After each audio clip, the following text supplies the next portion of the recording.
আমরা সবাই হাদি হব। তারপরে লাইন, যুগে যুগে লড়ে যাব। আমরা সবাই হাদি হব, ইনশাআল্লাহ আমরা লড়তে চাই। আসসালামু আলাইকুম, আমি ওয়ালিউল্লাহ বলছিলাম। আমি এখানে আসছি হাদি হত্যার যে হত্যাকাণ্ড হয়েছে সেটার বিচার দাবি নিয়ে। আমরা আসলে কার কাছে বিচার চাইবো, এটাই হচ্ছে আমার বড় কথা। রাষ্ট্রযন্ত্রে যারা বসে আছে তাদেরকে যদি শিয়াল কুকুর বা শোয়ারের বাচ্চা বলি, তাহলে যে শোয়ারগুলো আছে তারাও লজ্জা হবে। কারণ তাদের ওই যারা রাষ্ট্রযন্ত্র ক্ষমতায় বসে আছে তাদের থেকে শতগুণ এদের দেখবেন অনেক ভালো, এদের গুণাবলী আছে। কুকুর আপনাকে সহযোগিতা করবে, রাতের অন্ধকারে আপনার বাড়ি পাহারা দিবে। আর শকুর কি করবে, আপনার বাড়ির ময়লা ওরা খেয়ে পরিষ্কার করে দিবে। কিন্তু আমার যারা রাষ্ট্রযন্ত্রে বসে আছে মানুষ, এরা মানুষ হয়ে একটা অমানুষ, ঠিক দেখতে আপনার আমার মতো। এই ছোয়ারে বাচ্চাদের কারণে আজকে স্বাধীনতার 54 বছরে আমার দেশে কোনো কিছু হয় নাই। তারা কথায় কথায় সেই 71 টেনে নিয়ে আসে। 71-এ আমরা স্বাধীনতা পেয়েছি, আপনারা কি কেউ বলতে পারবেন আমরা কি স্বাধীনতা হয়েছি? আমরা স্বাধীন পাই নাই। সে পাকিস্তান থেকে বিচ্ছিন্ন হয়ে আমরা ভারতের কাছে বর্গা দিয়েছি। এই বর্গা স্বাধীন রাষ্ট্র তো আমরা চাই নাই। যেই দেশে ব্যবসা করতে গেলে আপনার আমাকে চাঁদা দিতে হয়, যেই দেশে শিশু সন্তানকে স্কুলে ভর্তি করতে হইলে তাকে অবৈধ পয়সা দিয়ে ভর্তি করতে হয়, সেই সরকারি হসপিটালে যাবেন আপনি আমি, সেখানে গিয়ে দেখবো যে পয়সার অভাবে আপনি আমি চিকিৎসা নিতে পারি নাই। রাষ্ট্রযন্ত্রে যারা এমপি মন্ত্রী হয় তারা অবৈধ টাকা লুটপাট করে এই দেশ থেকে বিদেশে পাচার করে তারা তাদের সন্তানদেরকে বিদেশে পড়াশোনা করাচ্ছে। তো আমরা এই সমস্ত কিছুর বিরুদ্ধে দাঁড়িয়ে এবং ভারতীয় আধিপত্যবাদের বিরুদ্ধে দাঁড়িয়ে আমরা সোচ্চার হয়েছি। আমাদের এই উসমান হাদি ভারতীয় আধিপত্যবাদের বিরুদ্ধে একটা সোচ্চার কণ্ঠস্বর ছিল। তার ইচ্ছা, আশা এবং আকাঙ্ক্ষা ছিল ন্যায় ইনসাফ ভিত্তিক রাষ্ট্র ব্যবস্থা, কিন্তু তারা এই উসমান হাদিকে বাঁচতে দেয়নি। তো আমাদের একজন উসমান হাদি চলে গিয়েছে, কিন্তু শত শত উসমান হাদি এই বাংলাদেশের বুকে দাঁড়াবে। আপনারা কি উসমান হাদি হতে রাজি আছেন? আজকের থেকে আপনারা আমার সাথে প্রতিজ্ঞাবদ্ধ করেন, উসমান হাদির হত্যাকাণ্ডের বিচার আগ পর্যন্ত আমরা রাজপথে থাকবেন। সেই সাথে আমার দেশে ভারতীয় সকল পণ্য বয়কট করব, সেটা আপনারা রাজি আছেন? আমরা এই দেশে কোনো প্রকার কোনো ধরনের ভারতীয় পণ্য ব্যবহার করব না। আজকের থেকে আমরা বয়কট করলাম। শুধু এইটুকু কথা বলে আমি আমার বক্তব্য শেষ করছি। আল্লাহ হাফেজ। আসসালামু আলাইকুম।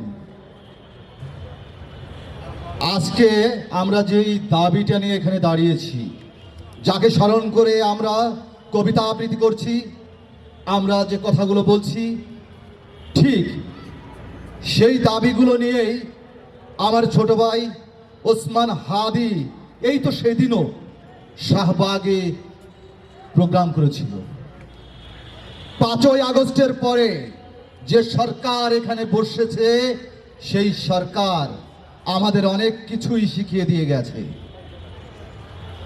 আমরা আমাদের মনে যে বিষয়গুলো লালন করেছি, আমাদের যেই চাওয়া ইচ্ছাগুলো ছিল, সেই ইচ্ছা পূরণের একটা সময় আমরা পেয়েছিলাম।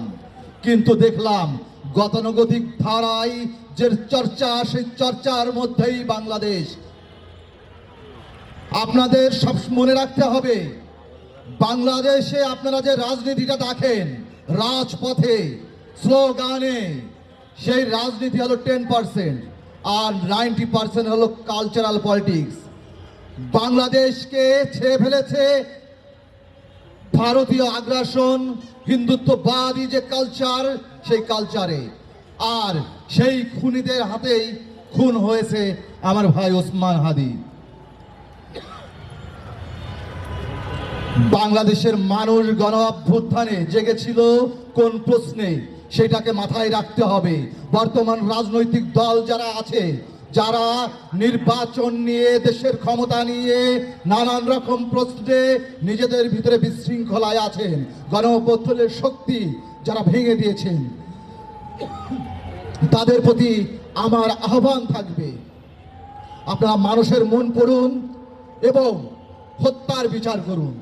আমরা ওসমান হাদিকে স্মরণ করছি, কিন্তু আবরারের খুনের যদি বিচার হতো তাহলে এই হত্যাগুলো এত সহজ হতো না।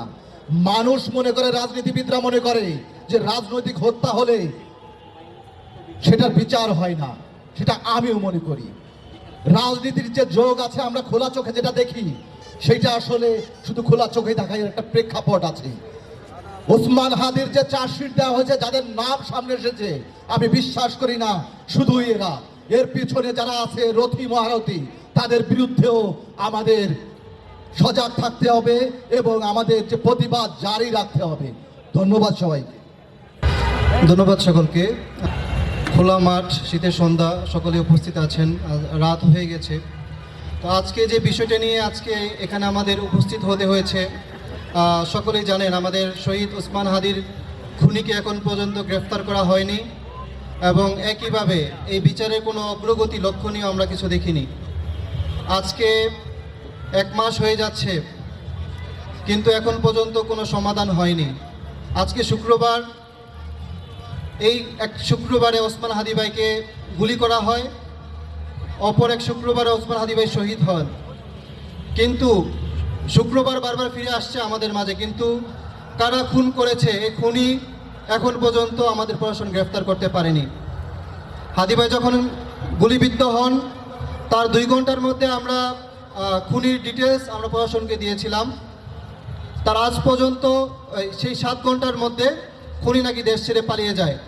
যখন আমরা মনে করি একটি রাষ্ট্রযন্ত্র যখন কোনো কিছুর পিছনে থাকে তখন সেই জিনিসটা কোনো সুরাহা হয় না। আমাদের সাগররুনি হত্যাকাণ্ড সকলেই জানেন, শেখ হাসিনার আমলে যে হত্যাকাণ্ড ঘটিয়েছিল সেই নির্মম হত্যাকাণ্ডের সমাধান 48 ঘন্টা এখনও শেষ হয়নি। হাদি ভাই যে শহীদ হয়েছেন তার খুনের বিচার আমরা পাবো কিনা জানি না, কিন্তু আমরা এটা আদায় করে নিব ইনশাল্লাহ। আজকে টকশো সহ বিভিন্ন জায়গায় আমাদের জুলাই বিপ্লবকে নিয়ে, আমাদের বিপ্লবীদের নিয়ে, শহীদ ওসমান হাদিকে নিয়ে নানান ধরনের কটূক্তি করা হচ্ছে, তাকে গিনিপিগ বলা হচ্ছে। একটি ছাত্র সংগঠনের গুরুত্বপূর্ণ পদে থেকে একজন বলছেন 5 আগস্টের আগে ওসমান হাদি কই ছিল। আমরা তাদেরকে বলে দিতে চাই 5 আগস্টের আগে ওসমান হাদি কোথায় ছিল তোমার দেখার কথা না, কারণ তুমি নিজে লুকায় ছিলা, তুমি ওসমান হাদিকে দেখতে পাও নাই, আমরা দেখতে পেরেছি।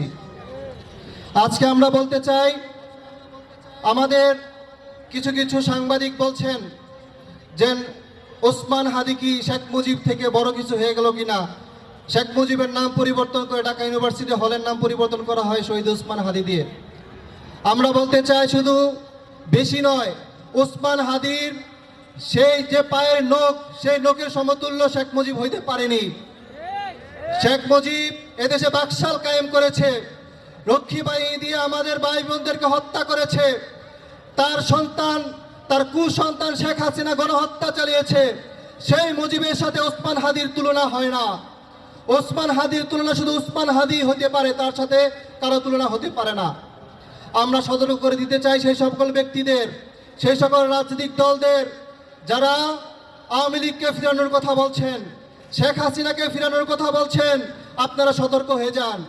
এই দেশের ছাত্র জনতা এখনো ঘরে ফিরে যায়নি, তারা পড়ার টেবিলেও আছে, রাজপথেও আছে, মঞ্চেও আছে, তাদেরকে আপনারা থামাইতে পারবেন না।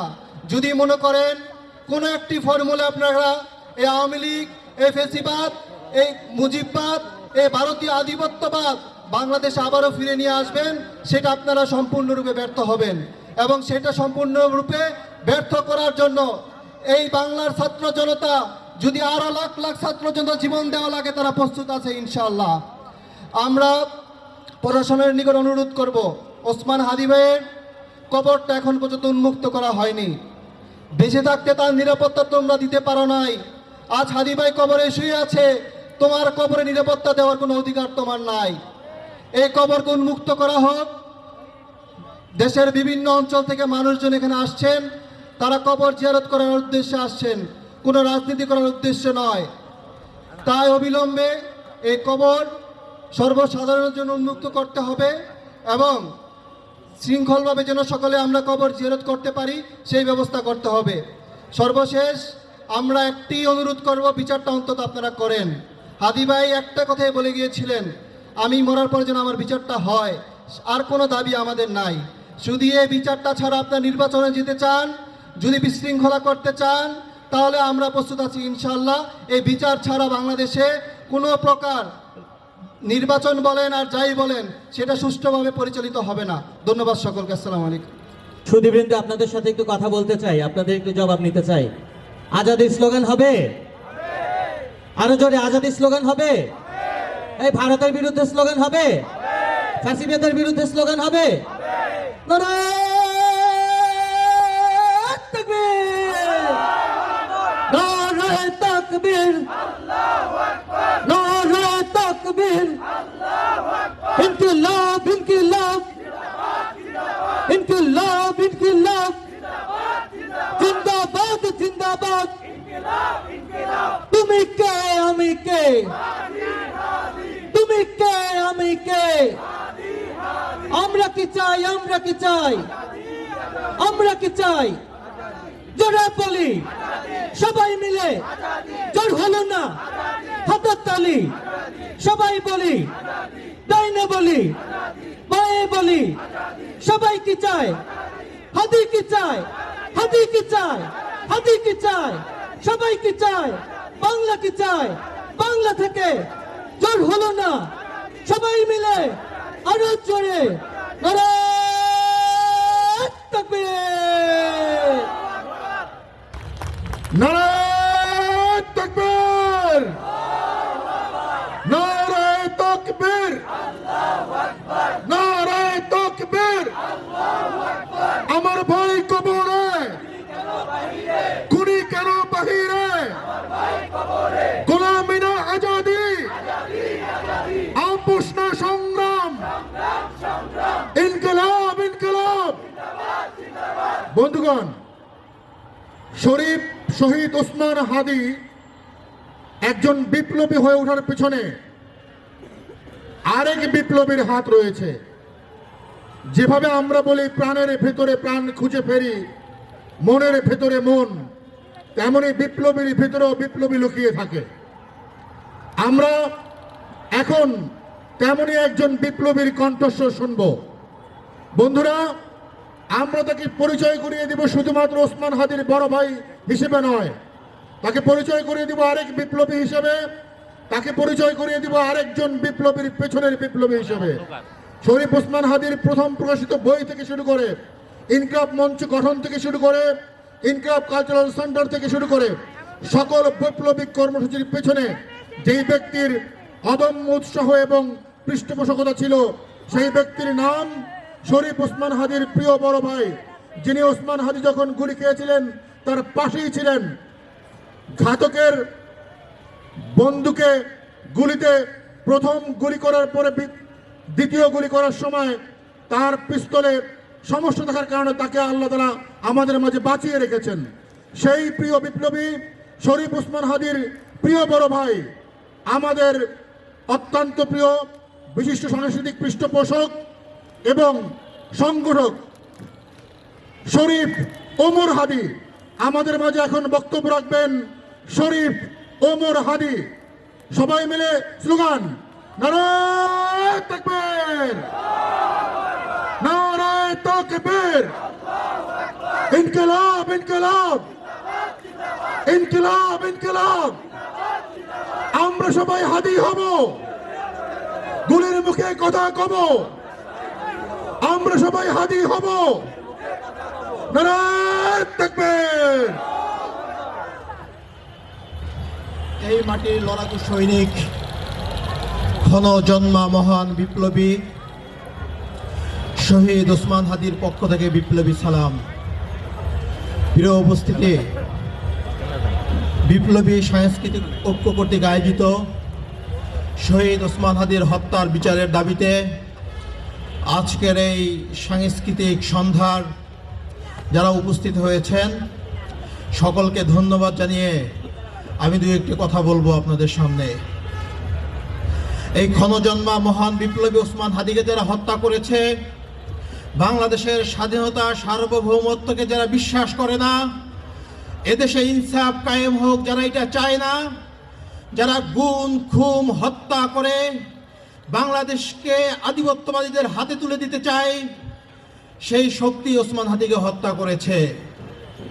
ওসমান হাদি হত্যার আজকে 3 সপ্তাহ অতিবাহিত হওয়ার পরেও খুনের পরিকল্পনাকারী, খুনে অর্থদানকারী তাদের নাম প্রকাশ করা হয় নাই।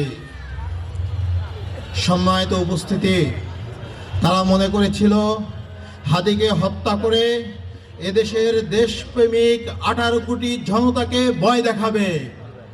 তারা বুঝতে পারে নাই এক হাদিকে হত্যা করলে বাংলার আনাচে কানাচে লক্ষ লক্ষ হাদির জন্ম নিবে। প্রত্যেকটা আজাদির সংগ্রাম এভাবেই শুরু হয়। হাদি বলেছিলেন, আমরা তৃতীয় বিপ্লবের প্রস্তুতি নেব। আমার কাছে মনে হচ্ছে শহীদ ওসমান হাদির রক্তের মধ্য দিয়ে আমরা সেই তৃতীয় বিপ্লবের দিকে এগোচ্ছি। প্রিয় ভাইরা আমার, আপনারা যদি শহীদ ওসমান হাদির বিচার করতে না পারেন, শহীদ ওসমান হাদির রক্তের বদলা যদি আপনারা নিতে না পারেন, ধরে নিবেন স্বাধীনতার 54 বছর পরে যে সুযোগ আমাদের সামনে এসেছিল, ওসমান হাদির হত্যার মধ্য দিয়ে এই সুযোগ শেষ হয়ে গেছে। ওসমান হাদিকে যদি ঘাতকরা হজম করতে পারে, ওসমান হাদির খুনিরা যদি পার পেয়ে যায়, পরবর্তীতে কোনো ওসমান হাদির মতো বিপ্লবীর জন্ম এই বাংলার জমিনে হবে না। এই মুসলিম ভঙ্গে এই বাংলাদেশের 56,000 বর্গ মাইলে কোনো আজাদির লড়াই করার সাহস কেউ পাবে না। প্রিয় ভাইরা আমার, ওসমান হাদির মূল লড়াই ছিল কালচারাল ফ্যাসিস্টদের বিরুদ্ধে। শাহবাগে দাঁড়িয়ে তিনি বলেছিলেন, আওয়ামী লীগের বিরুদ্ধে প্রতিবাদ করলে দেশে বেঁচে থাকা যায়, কিন্তু শাহবাগীদের বিরুদ্ধে যে প্রতিবাদ করে দেশে বেঁচে থাকা যায় না। আমরা তার এই প্রতীকী কথা ওই সময় বুঝতে পারি নাই। ঘাতকের বুলেট যখন তার প্রাণ কেড়ে নেওয়ার পরে আমরা আজকে বুঝতে পেরেছি এদেশের কালচারাল ফ্যাসিস্টটা কতটা শক্তিশালী। ওসমানের মতো নিরহংকার দেশপ্রেমিক একজন মানুষকে শুধু দেশের পক্ষে কথা বলার জন্য হত্যা করা হয়েছে, যার কোনো রাজনৈতিক উচ্চবিলাসিতা ছিল না, সম্পদের প্রতি কোনো মোহ ছিল না, শুধু বাংলাদেশের 18 জনগণ নিয়ে যার চিন্তা চেতনা মননে মগজে ছিল।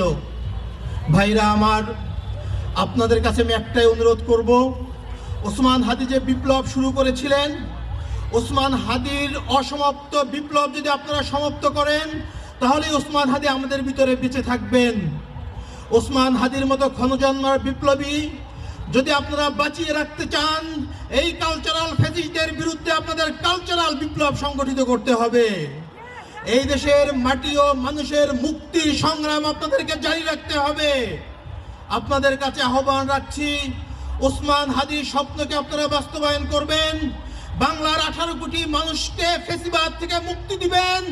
আধিপত্যবাদীদের হাত থেকে এই বাংলাদেশকে রক্ষার আন্দোলনে আপনারা সর্বদা সচেষ্ট থাকবেন। গুলির মুখে কোন আধিপত্যবাদীদের রাঙা চক্ষুর মুখে আপনারা থেমে যাবেন না। প্রিয় ভাইরা আমার, আমরা আপনাদেরকে ওসমান হাদির প্রত্যেকটা কথা, বক্তৃতা, তার টকশো দেখার অনুরোধ করছি। মাত্র 1.5 বছরের অ্যাক্টিভিজমের মধ্য দিয়ে এমন কোনো বিষয় নেই যা সে আলোচনা করে যান নাই। আমরা ওসমান হাদিকে শিল্পে, সাহিত্যে, গানে বাঁচিয়ে রাখব। আপনাদের কাছে এটাই অনুরোধ, যে যার জায়গা থেকে ওসমান হাদিকে বাঁচিয়ে রাখার চেষ্টা করুন। পাড়ায় মহল্লায় ওসমান হাদির নামে ফাউন্ডেশন করুন, স্মৃতি সংসদ করুন, ওসমান হাদিকে নিয়ে আর্টিকেল লিখুন, গান কবিতা লিখুন, তাহলে ওসমান হাদি আমাদের মাঝে বেঁচে থাকবে।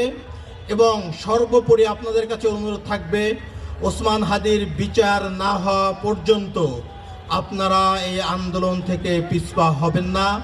বাংলাদেশ জিন্দাবাদ, ইনকিলাব জিন্দাবাদ। ক্ষণ জন্মা মহান বিপ্লবী ওসমান হাদি জিন্দাবাদ। নারায়ে তাকবীর। ধন্যবাদ বন্ধুগণ। আমাদের মাঝে অনেক কবি, আবৃত্তিকার, গীতিকার, সুরকাররা এসেছেন, যাদের সকলের পরিবেশনা আমরা শুনতে পারিনি বলে খুবই দুঃখ প্রকাশ করছি। আমাদের মাঝে এসেছিলেন বিশিষ্ট আবৃত্তিকার নাসিম আহমেদ, এসেছিলেন কবি আবিদ আজম, আমরা তাদের কাছ থেকে ওগুলো শুনতে পারিনি, ওনারা হয়তো ব্যস্ততার কারণে চলে গিয়েছেন। প্রিয় বন্ধুগণ, কবিতার পর্ব আমরা আমাদের একেবারে শেষ পর্বে চলে এসেছি। এরপর আমরা গানে চলে যাব। কঠোর হাসান ভাই একটু আগে যে কবিতা আবৃত্তি করলেন আমাদের বিখ্যাত কবি জিয়া হকের, যিনি আমাদের মাঝেই উপস্থিত আছেন এবং তার বিখ্যাত কিছু গান আপনারা জানেন আবু উবায়দা গেয়েছিলেন এবং আমাদের বাংলাদেশে কবি ওসমান হাদির জন্য নিবেদিত সেই গানগুলো সবচেয়ে বেশি সমাদৃত হয়েছে। সেই কবি জিয়া হাসান আমাদের মাঝে আছেন, আমরা তাকেও ডেকে নেব মঞ্চে শেষ মুহূর্তে। এখন আমাদের মাঝে আরো বিশেষ আকর্ষণ রয়েছেন, মানজিল শিল্পী গোষ্ঠীর পাশাপাশি একজন রিক্সা চালক রয়েছেন যিনি অত্যন্ত চমৎকার ভাওয়াইয়া গান গায়। আমরা তার কণ্ঠেও সর্বশেষ গান শুনবো এবং প্রোগ্রাম শেষ করব। সর্বশেষ একজন কবিকে আমরা ডেকে নিচ্ছি, একজন তরুণ কবি আমাদের মাঝে এখন আসবেন স্বরচিত কবিতা আবৃত্তি করার জন্য। কবি মারজান বিনতে সালেস, তিনি কবি শরীফ ওসমান হাদির জন্য নিবেদিত কবিতা আবৃত্তি করবেন। কবি মারজান বিনতে সালেস।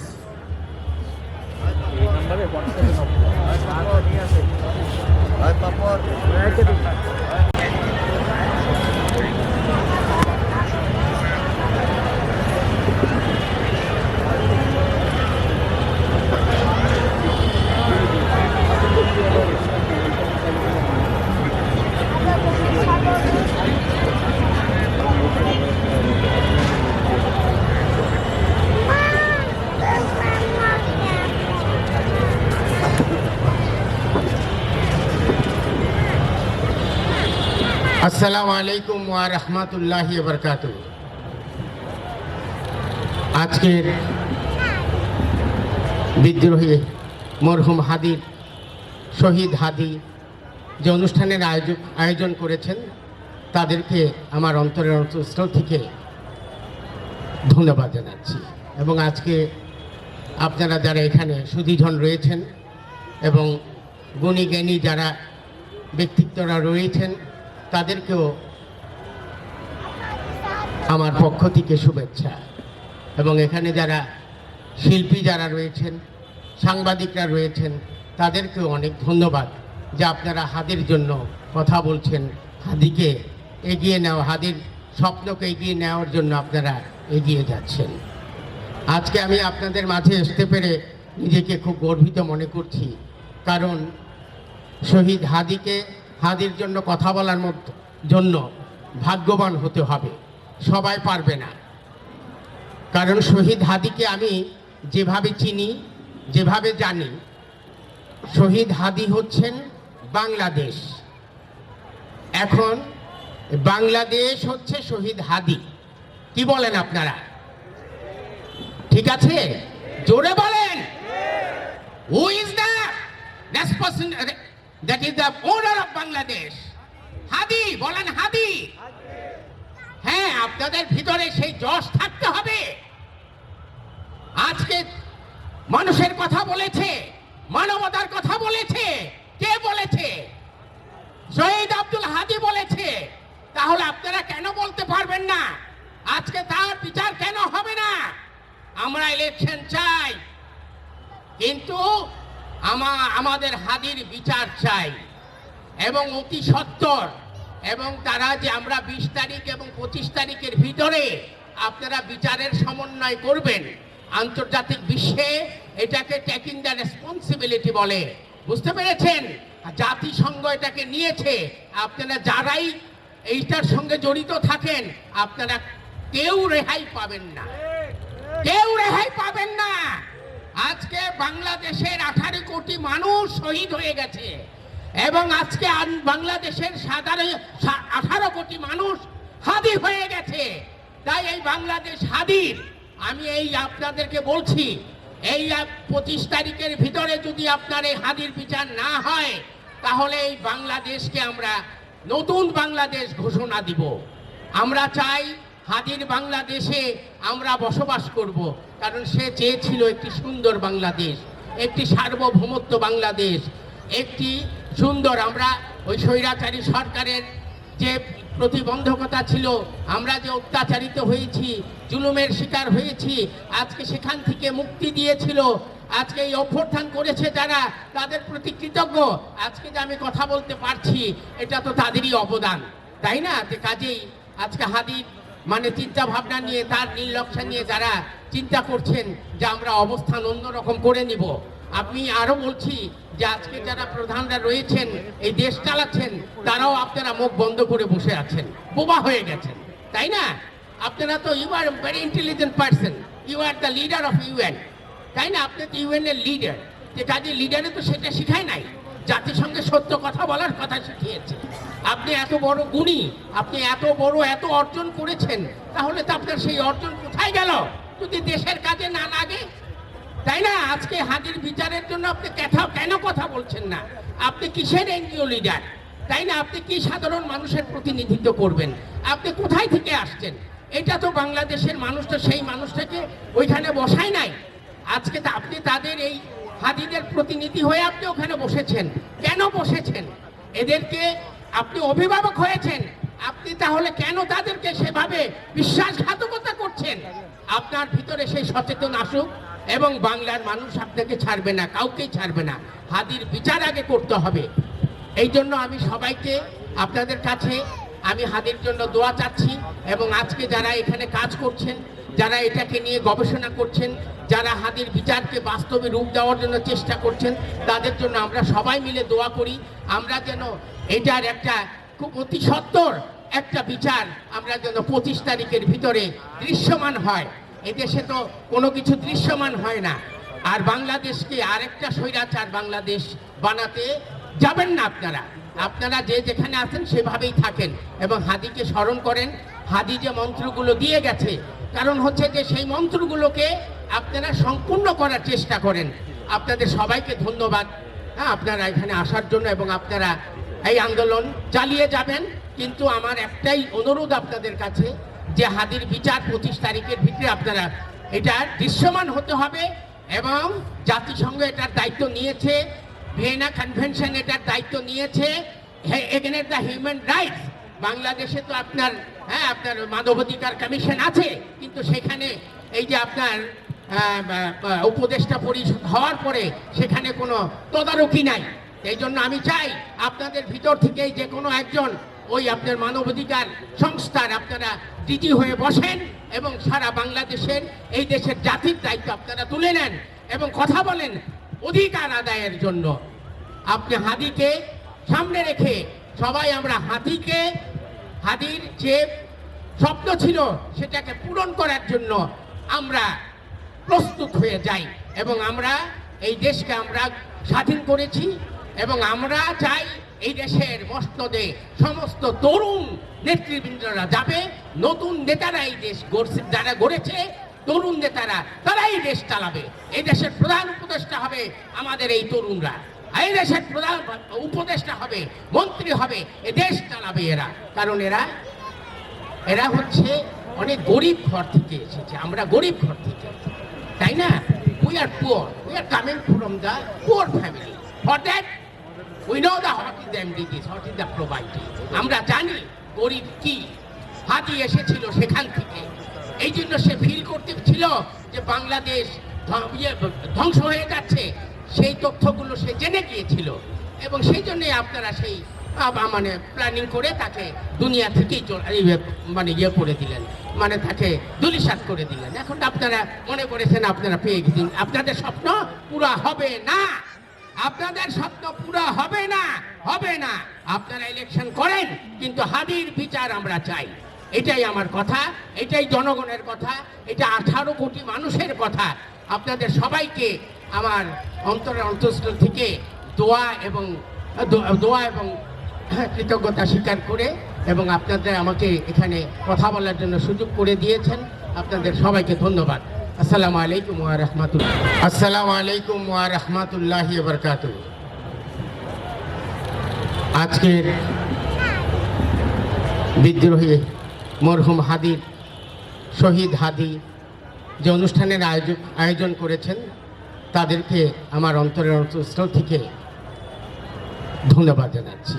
এবং আজকে আপনারা যারা এখানে সুধীজন রয়েছেন এবং গুণী জ্ঞানী যারা ব্যক্তিত্বরা রয়েছেন, তাদেরকেও আমার পক্ষ থেকে শুভেচ্ছা। এবং এখানে যারা শিল্পী যারা রয়েছেন, সাংবাদিকরা রয়েছেন, তাদেরকেও অনেক ধন্যবাদ যে আপনারা হাদির জন্য কথা বলছেন, হাদিকে এগিয়ে নেওয়া, হাদির স্বপ্নকে এগিয়ে নেওয়ার জন্য আপনারা এগিয়ে যাচ্ছেন।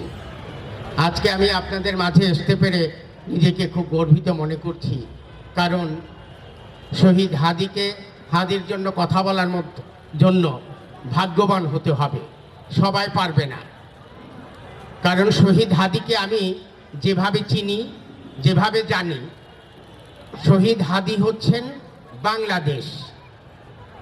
এখন বাংলাদেশ হচ্ছে শহীদ হাদি। কি বলেন আপনারা? ঠিক আছে, জোরে বলেন। Who is the person that is the owner of Bangladesh? Hadi. বলেন হাদি। হ্যাঁ, আপনাদের ভিতরে সেই যশ থাকতে হবে। আজকে মানুষের কথা বলেছে, মানবতার কথা বলেছে। কে বলেছে? শহীদ আব্দুল হাদি বলেছে। তাহলে আপনারা কেন বলতে পারবেন না আজকে তার বিচার কেন হবে না? আমরা ইলেকশন চাই, কিন্তু আমাদের হাদির বিচার চাই, এবং অতি সত্বর।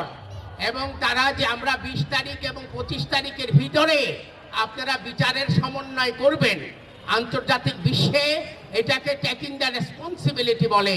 বুঝতে পেরেছেন? জাতিসংঘ এটাকে নিয়েছে।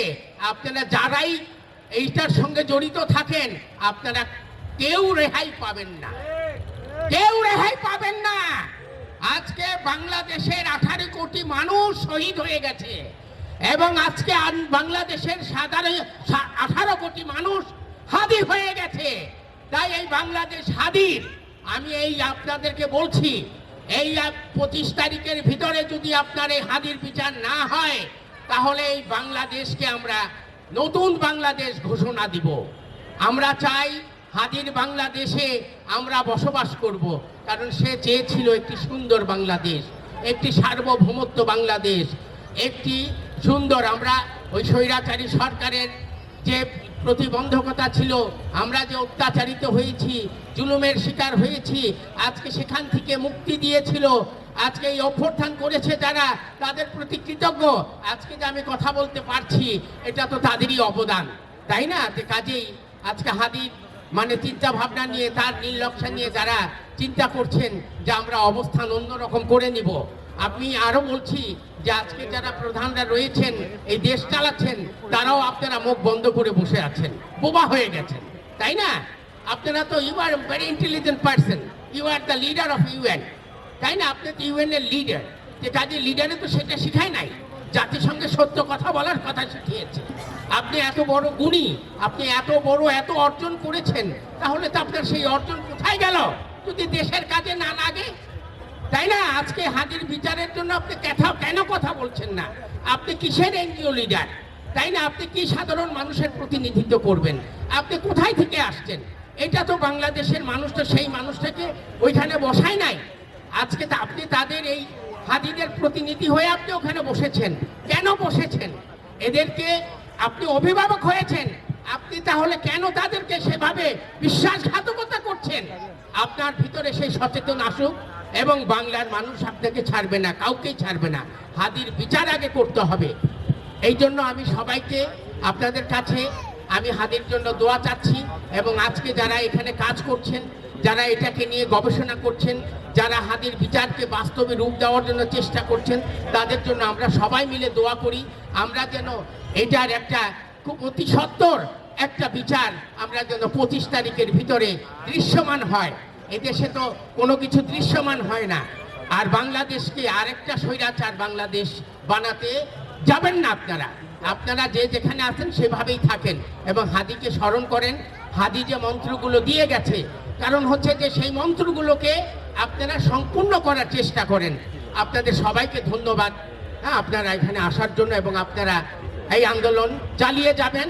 কিন্তু আমার একটাই অনুরোধ আপনাদের কাছে, যে হাদির বিচার 25 তারিখের ভিতরে আপনারা এটা দৃশ্যমান হতে হবে, এবং জাতিসংঘ এটার দায়িত্ব নিয়েছে, ভিয়েনা কনভেনশন এটার দায়িত্ব নিয়েছে, এগেইনস্ট দ্য হিউম্যান রাইটস। বাংলাদেশে তো আপনার মানবাধিকার কমিশন আছে, কিন্তু সেখানে এই যে আপনার উপদেষ্টা পরিষদ হওয়ার পরে সেখানে কোনো তদারকি নাই। এই জন্য আমি চাই আপনাদের ভিতর থেকেই যে কোনো একজন ওই আপনার মানবাধিকার সংস্থার আপনারা ডিজি হয়ে বসেন এবং সারা বাংলাদেশের এই দেশের জাতির দায়িত্ব আপনারা তুলে নেন এবং কথা বলেন অধিকার আদায়ের জন্য।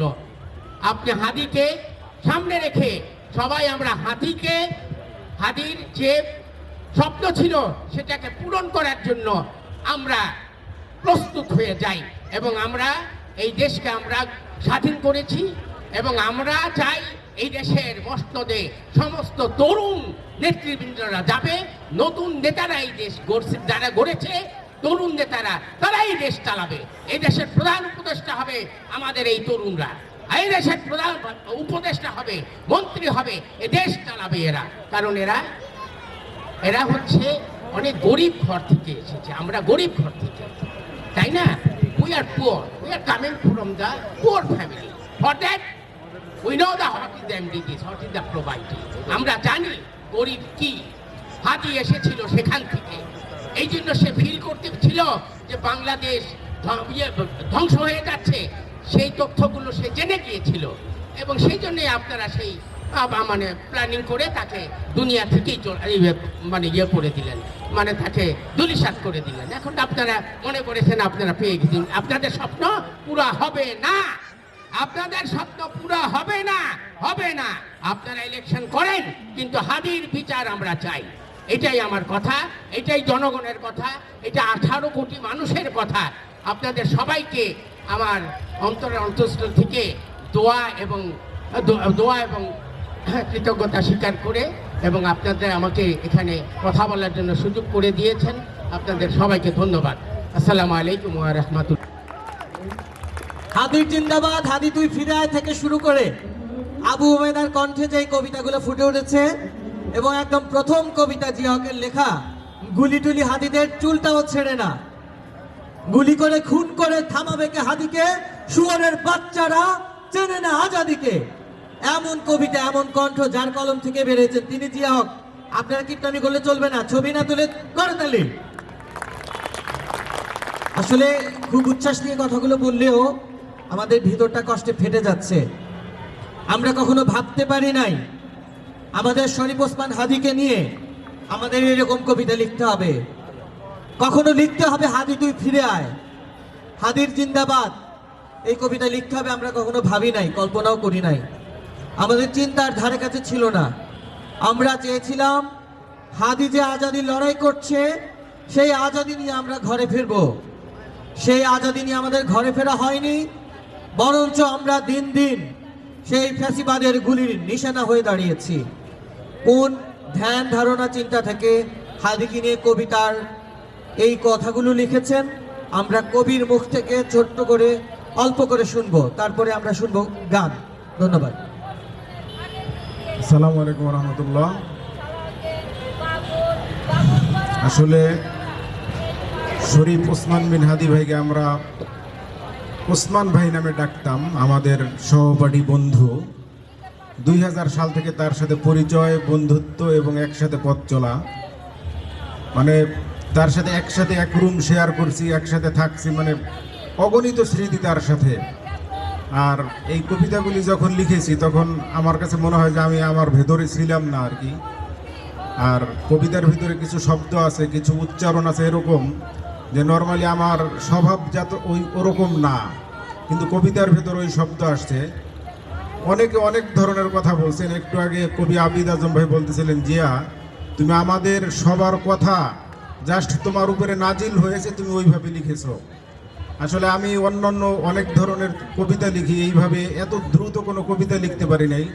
মনে হয় যেন মুখস্থ কবিতা লিখলে যেইভাবে আসে, যেমন গুলি টুলি হাদিদের চুলটাও ছেড়ে না, এটা আমার মনে হয় যেন 4-5 মিনিটের লেখা। এরপর হাদির জিন্দাবাদ মুখস্থ যেইভাবে লিখলে, একটা লেখা লিখলে যেইভাবে আসে ওইভাবে লেখা। হাদি দুই ফিরে আয় সেম।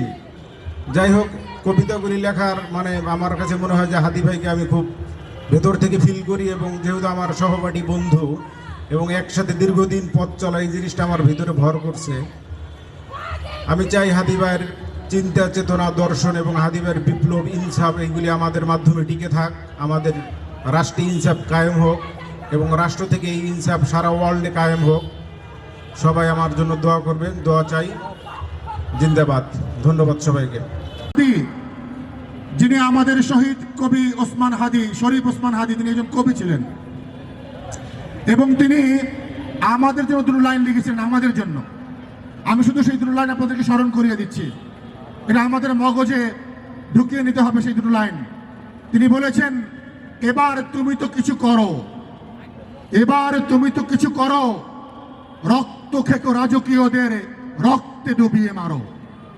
এবার তুমি তো কিছু করো, রক্ত খেকো রাজকীয়দের রক্তে ডুবিয়ে মারো।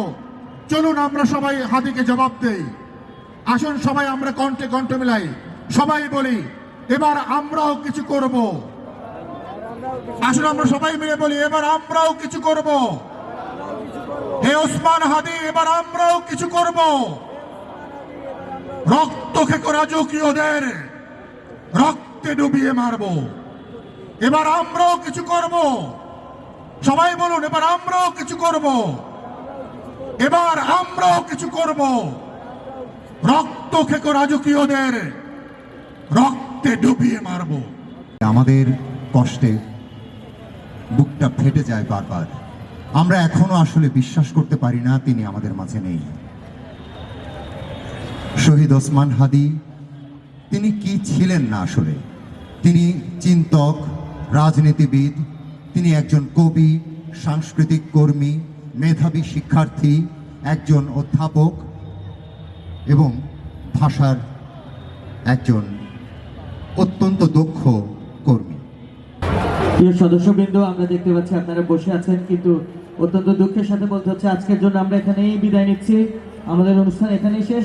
আপনাদের প্রতি কৃতজ্ঞতা জানাচ্ছি, অনেক অনেক বেশি কৃতজ্ঞতা জানাচ্ছি যারা একদম বিকাল থেকে শেষ পর্যন্ত আমাদের সাথে ছিলেন এবং আমাদের আয়োজনে যারা সহযোগিতা করেছেন, বিশেষ করে ভলেন্টিয়ার যারা আছেন, সবার প্রতি বিনীত শ্রদ্ধা এবং কৃতজ্ঞতা জ্ঞাপন করছি। ধন্যবাদ সকলকে।